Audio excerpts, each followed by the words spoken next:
Welcome into the Talkin Tide podcast on the Reier on YouTube channel. I'm Chase Goodbread, the sports columnist with the Tuscaloosa News. Travis Reier, of course, runs the aforementioned YouTube channel. Be sure to give it a like and to subscribe. Some fantastic content on there, Alabama-centric, SEC-centric, sometimes golf or chicken salad-centric, just whatever you might need, right?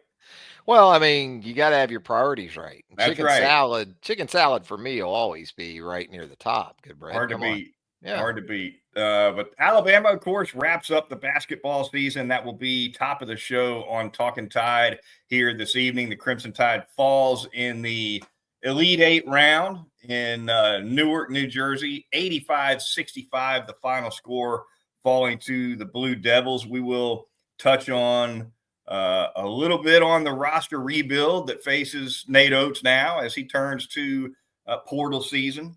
And, of course, we'll touch on some Alabama football before we wrap up the Crimson Tide now about 9 days away from whatever they're going to do on A-Day.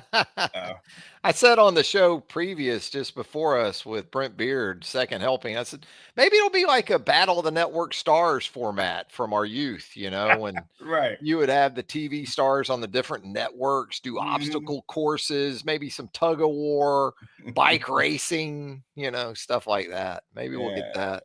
Be like the Pro Bowl games or something. Oh, geez. Awful. Yeah. Yeah. Those Pro Bowl games, they're just getting you ready for football in 20 years from now. That's all they're doing with this flag football stuff. I'm just saying, I'm not going to go down that rabbit hole. We're going to get into what we need to get into. I'm just saying, with all this flag football initiative, they're getting you ready for football in 2058.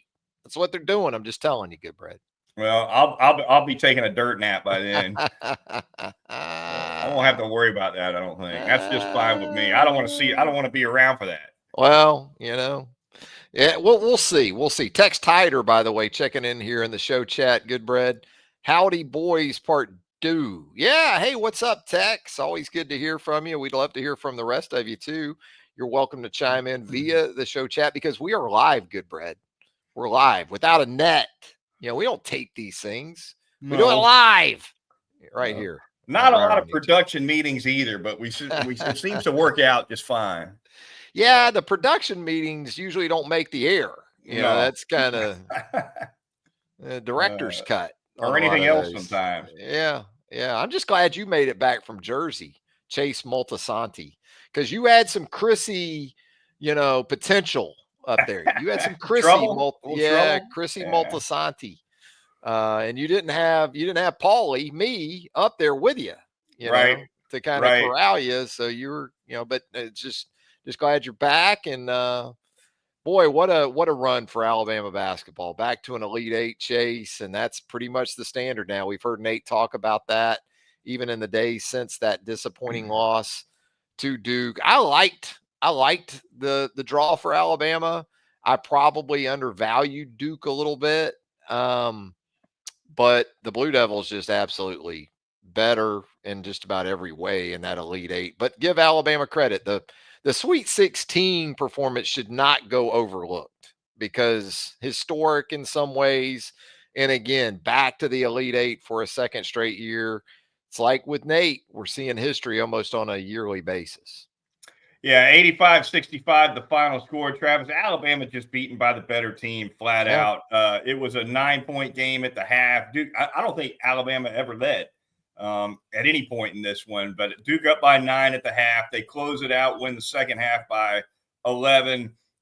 And what impressed me most by far was the way Duke's defense just shut Alabama down. I mean, like you said, 2 nights after they canned 25 3-pointers and just cannot be stopped, they could not get the 3-pointers down, and they couldn't get to the rim well enough. They couldn't do pick and roll well enough. They couldn't do anything well enough. We've seen Alabama beat some good teams this year without killing it from 3-point range. They get the penetration or they get the pick and roll, at least one of the two, if not both. They didn't really get anything going against Duke. Yeah, and Malak, the big for Duke, had a lot to do with that. 31 minutes of play, 14 points, 9 boards, but beyond the numbers, his presence there in the paint. Alabama could get it to the paint. Like Hulk Hogan over here when we're talking those bigs, Yeah, but something we talked about before that game was, okay, once you do get it to the paint, can you make the right plays?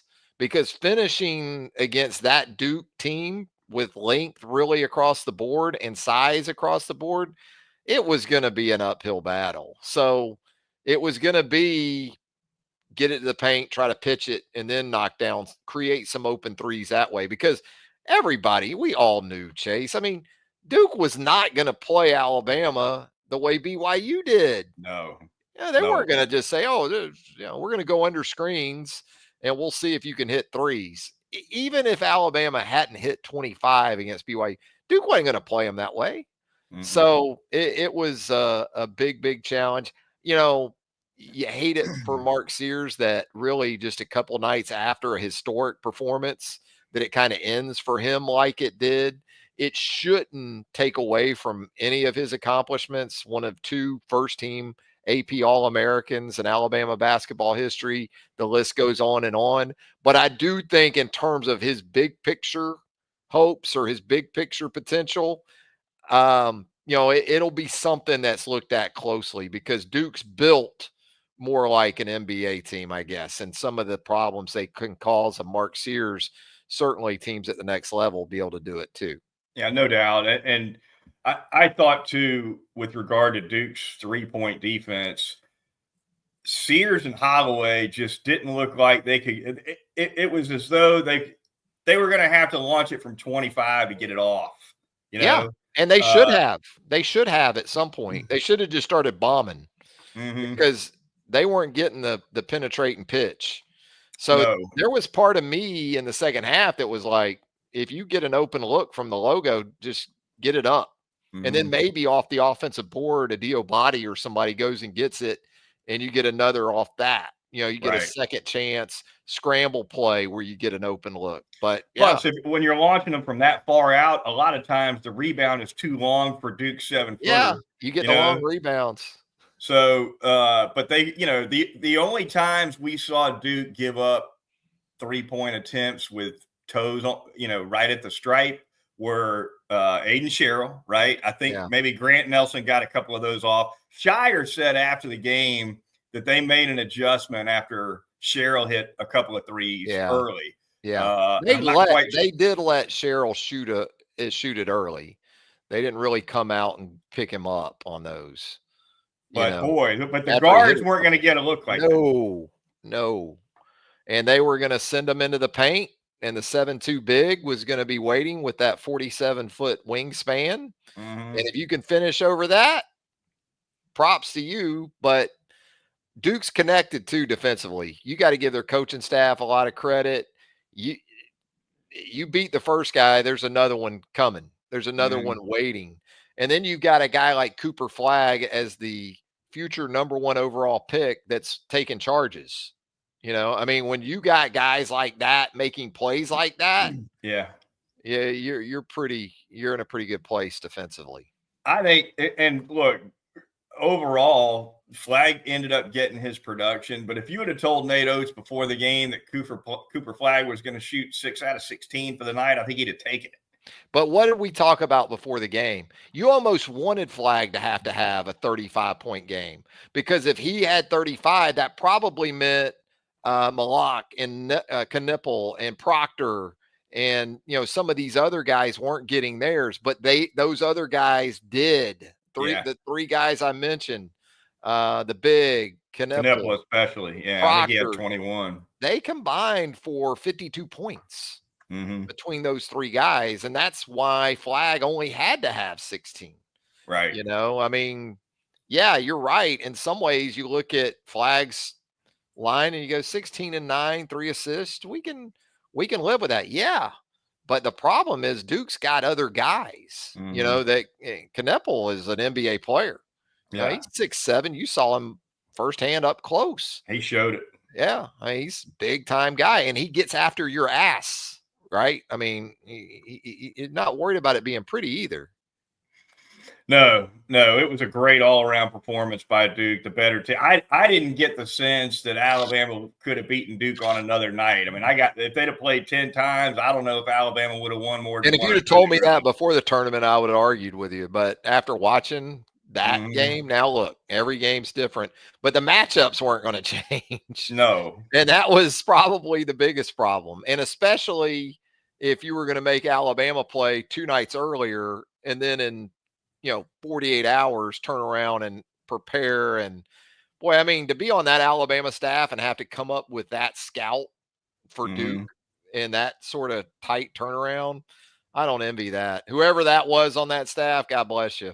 That wasn't a fun one, I'm sure. But when you think about this team moving forward, boy, it's amazing, isn't it? I mean, it seems like Nate and the team landed back in Tuscaloosa, and within 24 hours, you're already seeing the roster for next year. Yeah. Start to take shape, and we still don't know exactly who's going to be back, who might be hitting. Well, we do know a little bit of that already. But boy, there's some intriguing sort of scenarios out there, I guess, Chase, when it comes to significant contributors who you're asking the question, will he be back or will he be on the move too? Right, right. I guess we'll start that conversation with LeBaron Philon, who incidentally played better than anyone Alabama had against Duke. Philon had 16 against the Blue Devils, hit 3 3-pointers. He was good from the line, 5 rebounds. He played really well in 31 minutes, probably his last game at Alabama. And we talked about how that game may not have been good for Mark Sears in the next level. I think for LeBaron Philon, it was what he needed to show, right? Some NBA people, especially as you talked about the made threes. I think, that's going to be the continued growth that you're going to want to see from him. It is. Projections are that he's a late first, early second round pick. Plenty early enough to wave goodbye after a freshman season.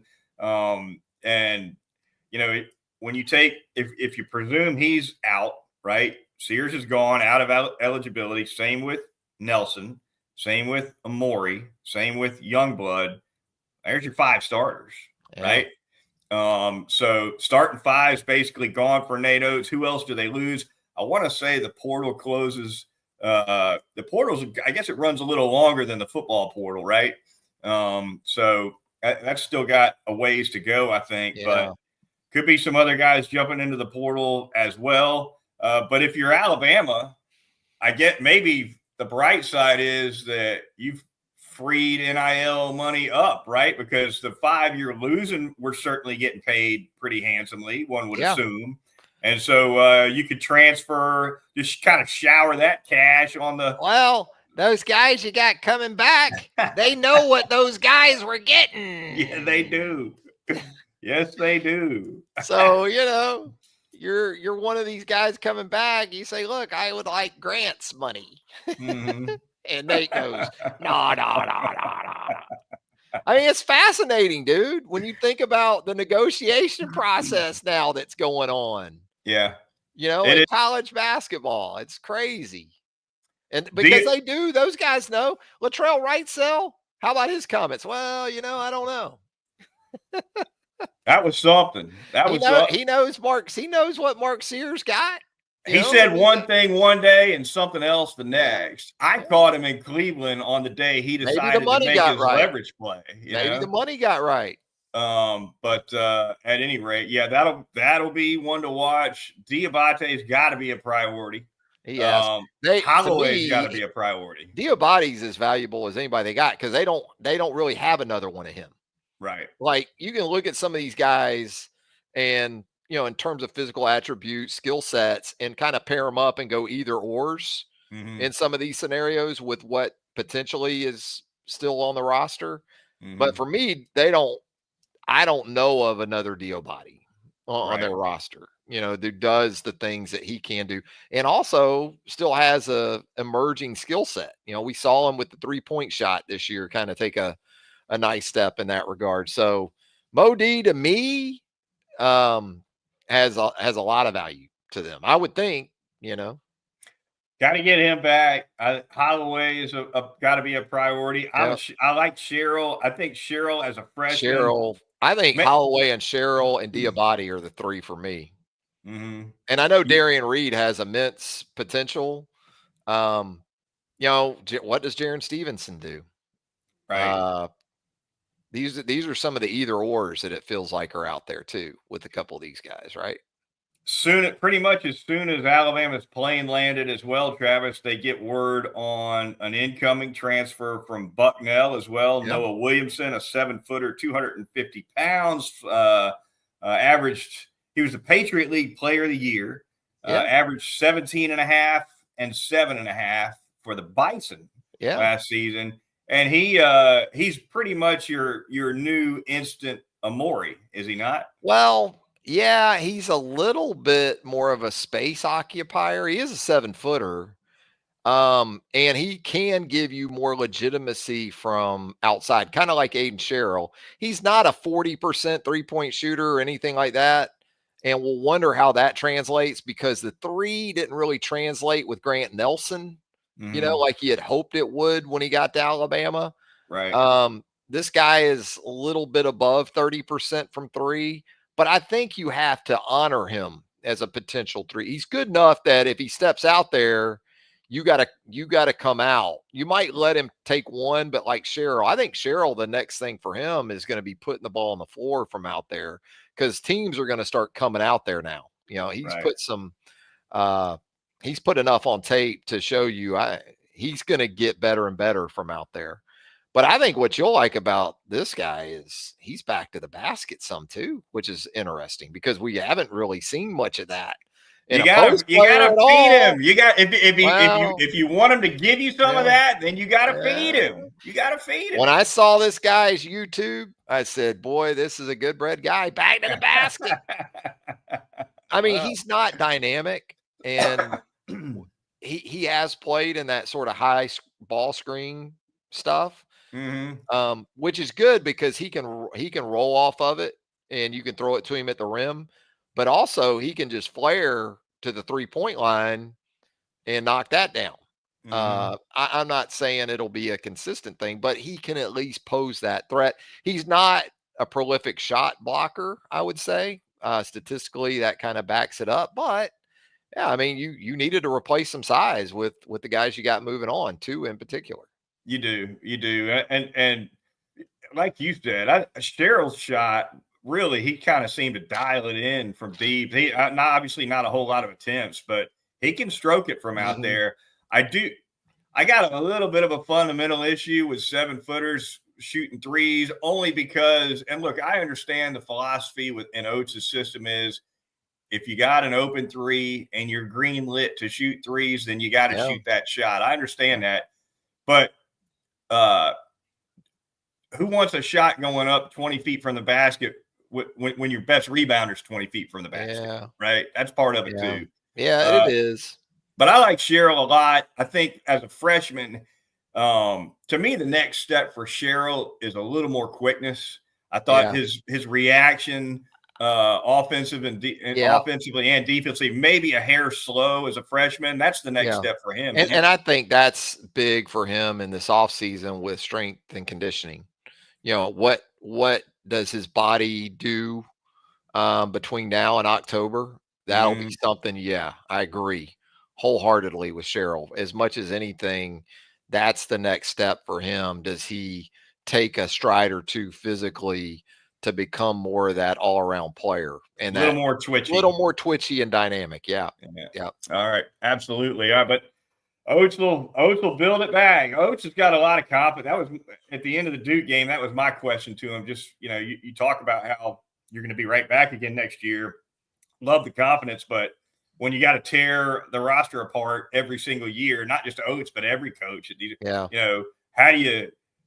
can you be so confident that you're going to be playing deep into March year after year when you've got to churn so many new faces, from year to year? And, his answer was, look, with the way we put them in the NBA and the way we win, we've got a recruiting edge that helps us a lot. Now, he didn't say this, but that recruiting edge only is going to come into play if the NIL is equal, right? Or near equal. And he's not talking like that if he feels like he's on the short end of NIL.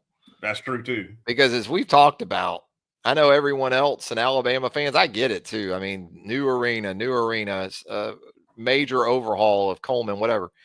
Nate wants NIL. You know, he wants that NIL budget right, first and foremost. I mean, obviously, I'm sure he would love a new arena or a massively upgraded arena. But for him, it's all about roster resources. And let me ask you this. If you bring back Holloway, you bring back Reitzel, you've got Cheryl. Let's say Diobati comes back. And then your fifth is like and you got the Bucknell transfer coming too, obviously. But let's say Darian Reed or Jaron Stevenson. I mean, how do you feel about that sort of core for 5, 6, 7 guys to get you going? I wonder. I think it's a strong core. I wonder who's the assist leader in that core, in your opinion, right? I wonder who's going to be the primary distributor. Reitzel, I mean, he's not a true to me on the ball guy, but between Holloway and Reitzel, I feel like I can get enough of that. You know? Yeah.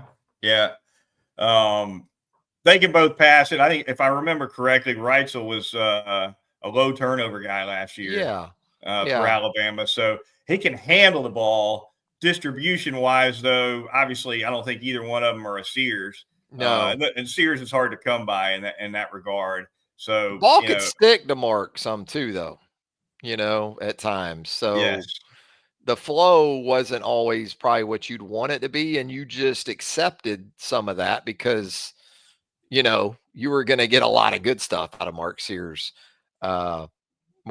too. David Dalrymple chiming in here.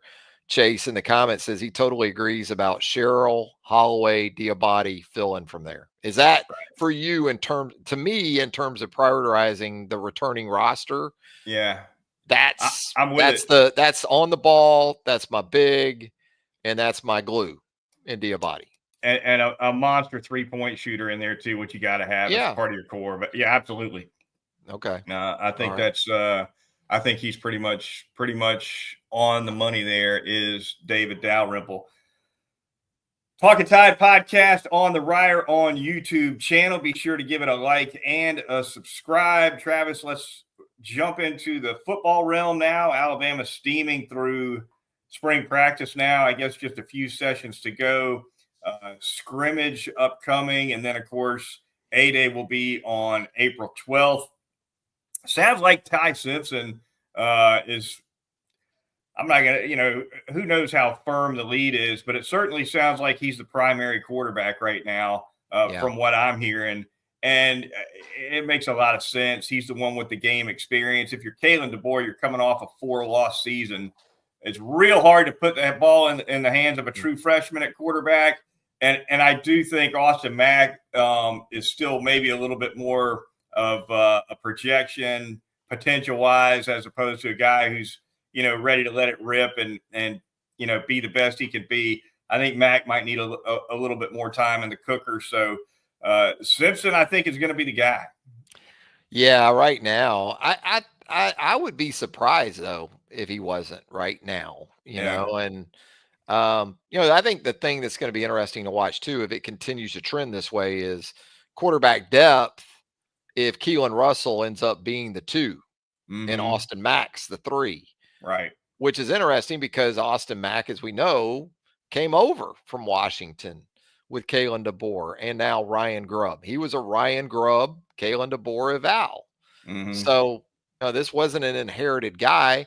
And I think the thought all along, especially because Austin Mack was such a young guy, when he hit Seattle, even 17, right? Yeah. I mean, developmentals, which you've always heard, and especially at 6'6", 6'7", some catching up to do with some things there. So you'd love to keep him around because you're investing a lot into him in terms of development. And then perhaps he goes somewhere else and he lights it up. But yeah, I agree though. You're coming off a 4-loss season. You're probably going to be a little reluctant to just say, well, if it's close, I'll go with the young guy here. No, in this particular scenario, you might be thinking, if it's close, we're actually going with the guy that's been around for a while. And, we've heard from Isaiah Horton, the Miami transfer, about how he felt like a bond with Ty Simpson going back to their 7-on-7 days. So, Right. there's always some background stuff that we don't always know about initially, but then it kind of comes to light. And but Ty is, I think with Ty too, the thing that goes overlooked is this is a capable guy. I mean, this isn't Brian Bergdorf back in 94 or something that everybody's clamoring for. This guy can play. Tight end news: Marshall Pritchett looks like he's out for the spring. Travis, I think the school, or maybe it was Yay, Alabama, there was a release of a little video clip of him walking around in some kind of brace. That's a thin position for Alabama, really, very much so in the spring.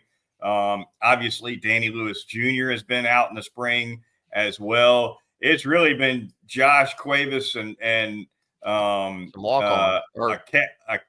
Jay Lindsey and a cast of new faces, really. Yeah, it has. You're right. And look, we talked about it before. Barring injury, Cuevas is going to play. I mean, he's going to be out there. He's going to be TE1, right? He's a one by default, that's not to say he's not capable. Yeah, he would be, I think, regardless. I mean, Oots gone, Dupree gone, and even with those guys, it felt like Cuevas in some bigger moments as last season came to a close. And, there's that familiarity too with Grubb, with Kalen, but, Cuevas probably figures to be that guy, especially if they're in 11 a lot. They do have an incoming freshman who isn't enrolled yet, which is now, it's unusual for these guys not to be enrolled in the spring, but almost like Travis now. Yeah. Yeah. I think he'll be coming in June. I would imagine that the competition between him and Lindsey to be that tight end 2 will be pretty hot in the fall in preseason camp in August. So that's something to watch too. But if they're and of course Danny Lewis Jr. will be back in that mix as well in the fall. But maybe they don't go 12 personnel a ton, right? If they feel like they're thin going into the fall. I know that's what Grubb likes to do, but we'll see. Well, if you've got Bernard, Williams, and Horton as your 3, right, it might be hard to keep from going with those guys. Yeah. But, we'll see. I guess the wide receiver situation is shaping up really nicely. Jalen Hale coming back off the injury. Cole Adams coming off his injury we talked about. Latsier Brooks, a young player, an early enrollee that's got a lot of potential. Rico Scott. That's even with the attrition. I mean, Kendrick Law is at Kentucky now. I mean, you think about some of the guys that have moved on, they still are shaping up quite well. Stoops is going to love Law. He's going to love him. Talked with Brent Beard on Second Helping just before our show here on the channel, and wholeheartedly agree. I mean, at a place like Kentucky, he shouldn't lead the field. Mm-hmm. And I would be tempted at Kentucky to line him up in the backfield, line him up everywhere, and get him a minimum of 15 touches a game at a place like Kentucky, Chase. Get him the touches, and also, as you and I talked about a lot last year, he's such a damn good blocker that when you don't get him touches, he still better be on the field. Well, that's the thing. He's dynamic, but he will bring physicality to the football team as a blocker. And even the tough thing is like, you're going to probably feature him at a place like Kentucky, but it'd be hard not to have him out there covering kickoffs or something, the way he plays the game. I would love to have as many Kendrick Laws as you would give me. I guess the catch comes in with, on a roster and an offense that has several other playmaker types, how much can you really utilize his skill set? Because he's still trying to get to a point where he's more of that true wide receiver type. He's a Deebo Samuel type at Kentucky, and he can be really, really effective, I think, up there. Real quick on the defense before we get out of Travis, another name that I've been hearing has been kind of making a move in the spring is Jeremiah Beeman up front at one of those end spots. And that's an area where Alabama's brought in some guys. Obviously, they brought in the Collins kid from Florida. They got LT Overton back. But if Beeman's somebody that can give them some rotation quality snaps, that'd be a big help. Beeman, Edric Hill, some of these next guys I'm excited to see, or I'm anticipating seeing, not because I don't think James Smith won't have a big year in 2025, because I think by all accounts, that's certainly the expectation. But, you're ready to see the next great one at Alabama, because it's been a little bit of a dearth, hasn't it, in terms of that type of war daddy along that Alabama defensive line. So, the opportunity, it would seem, is there for any number of those guys. But Beeman, when you look at him in terms of his body type and everything, he checks a lot of the boxes that you would like at that position, doesn't he? He does. And they've, you're right. I mean, they've had plenty of production coming off the edge, although last year maybe it was down a little bit, certainly down compared to, a Will Anderson. But it's the interior where they really haven't had a dominator in quite some time. Who's the last one? Barmore? I mean, was probably, and he was Barmore was an explosive guy, and he was a playmaker for sure. Maybe not even I don't even think he was as consistent as, certainly like a Jonathan Allen or somebody like that. No, or a Jaron Reed. Just even in the same neighborhood. Yeah. Oh, they would be thrilled to find a Christian Barmore in the group somewhere. Yeah, I agree. So, be a big difference maker. All right, Travis, that is going to do it for this edition of the Talkin Tide podcast. We will reconvene either pre or post A-Day, right, Travis? One of the two, if not both. Yeah. We gotta preview the obstacle course, and kind of look at the teams and everything else. No, I mean, it will be very interesting to see exactly what we get. It does sound like Kalen wants to present some semblance of actual football. So, you're not going to really see it anywhere online or anything, but more of a reason to make your way to Tuscaloosa. No doubt about it. All right. Want to thank our listeners and viewers once again for joining us here on Talkin Tide on the Reier on YouTube channel. We'll see you next time.